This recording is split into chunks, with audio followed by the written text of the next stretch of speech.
Hi friends, it's Jess with Bipolar. Welcome back to my channel. If you're new here, just a little bit about me. I have bipolar 1 and I was diagnosed 26 years ago when I was a sophomore in college. Today, I'd like to talk about whether or not therapy actually works for bipolar disorder. But before we get into that, I'll ask you to please subscribe to my channel, like this video, comment. I'd love to hear your thoughts on this subject. Now, this may be a little bit of a hot take or an unpopular opinion, but just stay with me and I'll say up front, I am not a doctor, I am not a therapist. This is just truly my opinion based on my life experience with therapy and with having bipolar disorder. Just a little background. When I was diagnosed with bipolar disorder, I was in therapy at that time. Not because of bipolar disorder, because I had gone through childhood trauma and I was really struggling with that at the time. So I started therapy, I think when I was 18, and at 18, I was misdiagnosed with major depressive disorder. And I was seeing a therapist, and I was also taking medication. And then the following year, I had my first manic episode and psychosis, and I was diagnosed with bipolar 1. And I have a video on that whole topic up here if you want to see that first. So I was in therapy and I had a great therapist. And actually, I have seen this therapist since then over the years here and there. First of all, because I was talking about this childhood trauma, I was obviously very stressed, very triggered in discussing this. And I do believe that it may have been the reason that was when my bipolar disorder came out or emerged. I think it could have been triggered by discussing this. Now, you might think, well, you need to discuss it. You need to go through therapy and deal with it. Yes, that is true. But things discussed in therapy can still affect your bipolar disorder.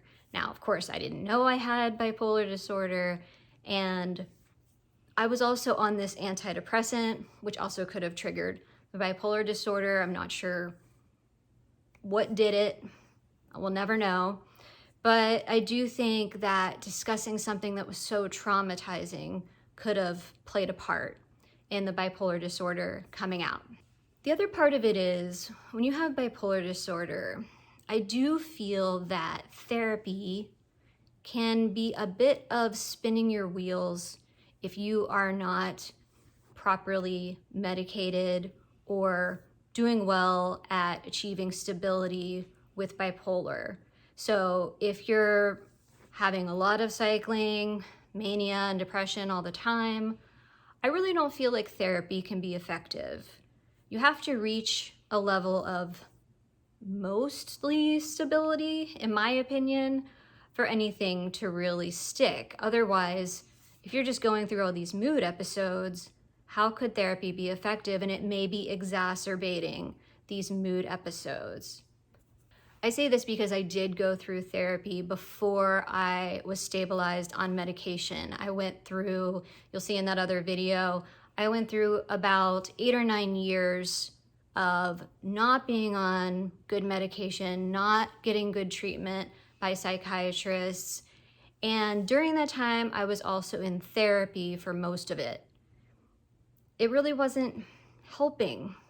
Like I said, I felt like it was hurting. I felt like I was being re-traumatized and I was having more episodes because of the therapy.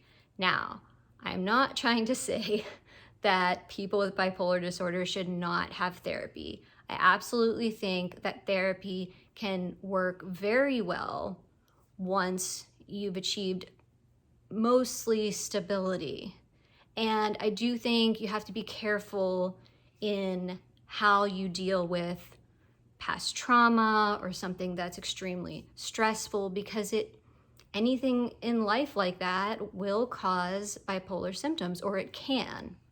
So you have to be very careful. So for instance, after I became stable, years later, I did some EMDR therapy to deal with this past childhood trauma.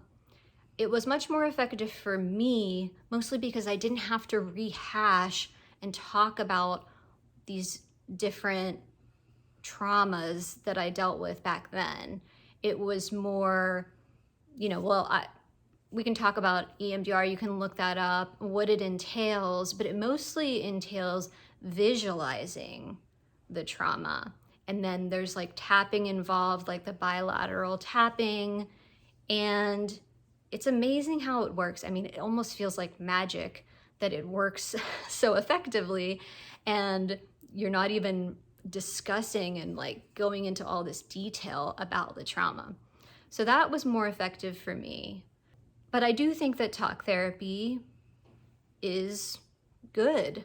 I mean, I've done talk therapy on my own since becoming more stable. I've done couples therapy with my husband, Brian, here and there. I think therapy is great. I do therapy now with my psychiatrist. Like, he's a great doctor and good enough that he can do therapy as well. And a lot of that therapy revolves around planning for life events that are coming up. So when I see him, he'll say like, what's coming up in the next 6 months? And I'll tell him about work stuff or life stuff that has to do with my daughter Pearson, like different trips I need to go on because that can be stressful, and just how we're going to kind of like the plan of attack for each thing and how to make it work with my bipolar disorder so that I don't have symptoms, or if I do, we kind of know how to plan it, maybe have med changes, maybe I don't do every single thing that I discuss with him. And we just sort of, plan it out together. But I just do think that what goes on in therapy, if it's really something upsetting, it can affect your bipolar disorder. And just because you're talking about it in the proper way with a therapist in a safe zone, that doesn't mean it's not going to affect your bipolar. I mean, anything can affect it, right? So I think we just have to be careful, and we have to have a therapist who really understands bipolar disorder. And that's one reason I like doing my therapy with my psychiatrist, but I know that's not always an option. And I just think it is much less effective, or could be triggering, if you aren't on proper meds yet, or like need to make more lifestyle changes. And I understand for some people, they're not going to achieve quite as much stability as others. But I would, once you get to your baseline, whatever that is, I think therapy can be much more effective. All right, let me know what you think. Maybe you think this is not right, or but again, I'm not trying to discourage people from doing therapy. I just think it needs to be done in a very thoughtful way. All right, thank you for watching this video. I'll see you in the next one. Bye.